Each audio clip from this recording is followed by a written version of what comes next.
Welcome back to Pro Wrestling Throwdown. It's the June 20th, 2020 edition. Luke the Big Dog Williams, Caleb Black, our in-studio producer, Mighty Max Fury. It is time for the pay-per-view post-show Backlash. Guess what? Guess what, Luke? There's going to be ninjas. It's got to be ninjas. We got a lot to talk about here. Got a lot to unpack. I'm going to save it. Save it, because I'm going to rant. I'm telling everyone now, rant warning. All right.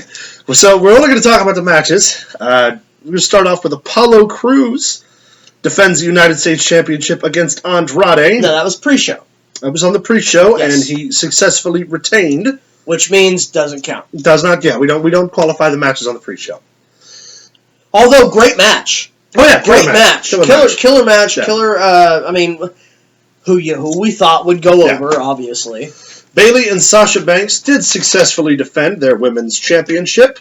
Women's tag team championships, I should say. Good match. And I'm looking here. Finish was kind of cool, we wrote down last week. Hold on here. The only thing we're different from, we called everything the same. I'm just trying to figure out where all of those notes are. I can tell you what you called. And I don't have it. We called Bliss, the champs. Yeah, Bayley and Sasha successfully defended in a good women's match. Good tag team match. Yeah. Sheamus defeated Jeff Hardy. That one we called wrong. That one we were both wrong on. You are correct. Well, first off, let's go back. The women's tag match, 3 out of 5. Yeah, we'll give that a 3 out of 5 for sure. Sheamus and Jeff. Sheamus and Jeff really worked hard on this match, so I'm going to give them a 3. The match itself, I will give a 3. The storyline, the way it was presented, 2. The storylines and the garbage that come with it, but the physical in-ring competition was great. Was fantastic. Sheamus' hard-hitting style complements Jeff's unique offensive style well. Jeff's ability to take an ass whipping and make you feel it. The match aside, I feel like the two of them worked really well together. Yeah, agreed. I feel like it could have been, situation being different, it could have been way better than it was. I think Jeff has that unique ability where he still gets the good matches out of the big guys. Yeah. And Sheamus' physical size versus the way that obviously Jeff is built, which makes, when he takes a hard bump, it looks harder because he's smaller physically. He fits in that category with what we were talking about on the previous video. He's the Ricky Morton selling type. He fits the Dolph Ziggler thing. Yeah, That's what I love about Ziggler as well. And Michaels was king of it. Awesome. He can sell the big guys' moves and make you feel it. Yep, I completely agree. That match, like I said, 3. I'll give that a 3 as well. Asuka versus Nia Jax ends in a double countout. Asuka didn't get hurt by Nia Jax, and I'm going to give the match a 1. Honestly, I'm not even going to give it a rating because I didn't get a solid finish, and I hate double whatever it is finishes, especially on pay-per-view. You're going to do it on Raw, fine. SmackDown, fine. NXT, whatever, fine. Pay-per-views don't do it on a pay-per-view. You're not making either one of them women look any tougher than I agree. Than the week before. And let's face it, Nia Jax, I'm going to go out on a limb, and a lot of people are going to be mad. Nia Jax is not championship material. I agree, in my opinion. 100%. And the reason I say that is because a champion has to be fluid enough that can wrestle anybody. And it's not just like the fact that she's clumsy. It's the fact that her build doesn't allow her to be a very convincing, other than being a heel champion where she just steamrolls through people. But putting the belt on her for that reason alone doesn't give you the entertainment. She's also really clumsy. Yeah, she had me when she was when she did the whole thing with Alexa Bliss, and she was getting bullied, and it had the storyline grabbed me. And again, but it went nowhere. If you wanted to turn Nia Jax into a wrecking machine, that'd be a viable way to put the belt on her. Correct, but they're not going to do that. You can't do that by legitimately hurting people. Yeah, no, because then you're just sloppy. So anyway, we basically called that one. That counts as neither a win nor a loss. Yeah, that one gets a 1 on me. Braun Strowman did defeat The Miz and John Morrison in the 2-on-1 handicap match for the championship, and that match was even shorter than the women's match. Honestly, though, it told the story it needed to tell. It did. Braun, beat on 2 guys who attempted to outsmart him. The Miz pulled Morrison off of the pinfall. Yeah. I'll give it a 2.5. Yeah, 2.5. I wasn't overly entertained by the notion of I wasn't upset. Not a 2.5 2.5 to the good. Yeah, 2.5 on the upside, for sure. It could have been better, though. Yeah, it could have been better if... something that I always like in handicap matches is that you get yourself in a position where the babyface gets to hot tag himself. Yeah. Does that make sense? Yeah, the Hulk up. You got your double down, and the heel reaches for that tag, and when the heel makes that tag, that babyface has that moment where he gets his juice back, and now he's fighting off both guys. With Braun Strowman's size and the way they sell him, you don't get that moment. No. Because you don't need it, and that's my point. That's why that match was just for me. I agree. Now we're going to talk about the main event. Oh, no, I'm sorry. We got one more title match before that. Drew McIntyre did successfully defeat Bobby Lashley for the world title.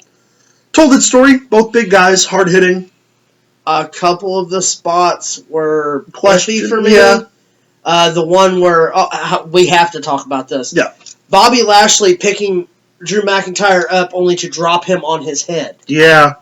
That was a scary moment. Yeah, Lashley's size definitely, he does have the strength, but... Like, that, and especially on the outside of the ring, that was a scary moment for me. Yeah. I've said it before, I don't think McIntyre... I don't think Lashley makes a great buffer for McIntyre, unless Lashley's gonna have those types of physical, hard-hitting matches. The only way Lashley sells a match with Drew McIntyre is if the belt was flipped around and it was already on Lashley. Now that I can agree with. I just don't. Yeah, I don't find him a good heel buffer for McIntyre. Right. It's now. Easier for me to be able to hone in on Drew chasing Lashley for the title. Yeah. Lashley chasing Drew doesn't work in my opinion. And it'll be interesting to see where we go forward with McIntyre. Yeah, definitely a 3. Where we go forward now with McIntyre still champ. Wasn't a bad match. Yeah, no, not a bad match at all.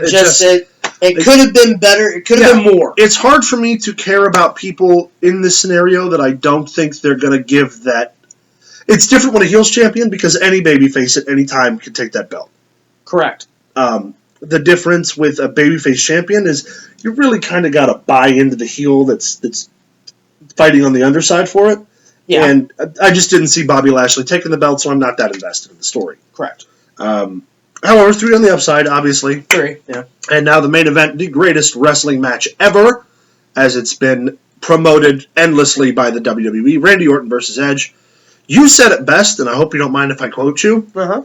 It wasn't the greatest wrestling match ever, but it was pretty damn close. It was about as close as you can get. Yeah, a 5, like I said, a 5 out of 5 is still 5 stars. And it is a 5. And we're giving it 5 stars. The story was great. It was physical. There was wrestling. They utilized the ring. They didn't do a bunch of goofy high spots. They got color. Yeah. The right way. Yep.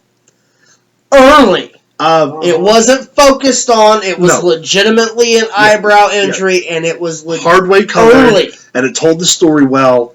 I couldn't tell you the last time I watched a wrestling match that went so long and someone got busted open early that all the blood was gone from their face because they've sweated it all off by the end of the match. Yeah.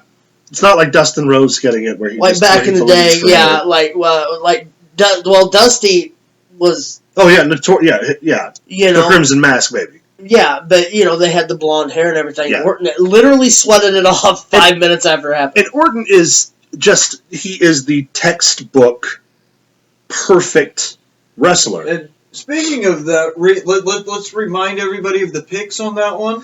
That's what we're going to talk about right now. Such a dick. Caleb Black takes the lead. By 1. To 5. Randy Orton defeated Edge, as I said he would, because I cannot lose. Randy Orton, the legend killer, strikes again. That's right, baby, which means that you are one step closer.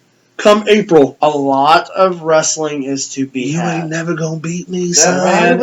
You can concede anytime you want. No. Just admit that Absolutely admit that I am the greatest of all time. I would rather...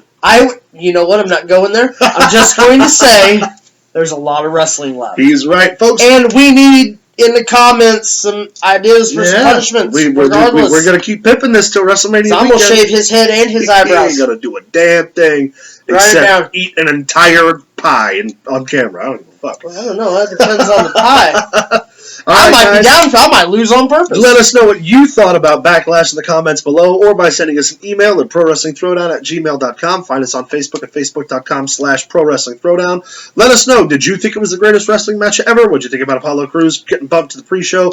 Give us all your thoughts, comments, and concerns, and stay tuned for This Week in Wrestling Part 1, Monday Night Raw.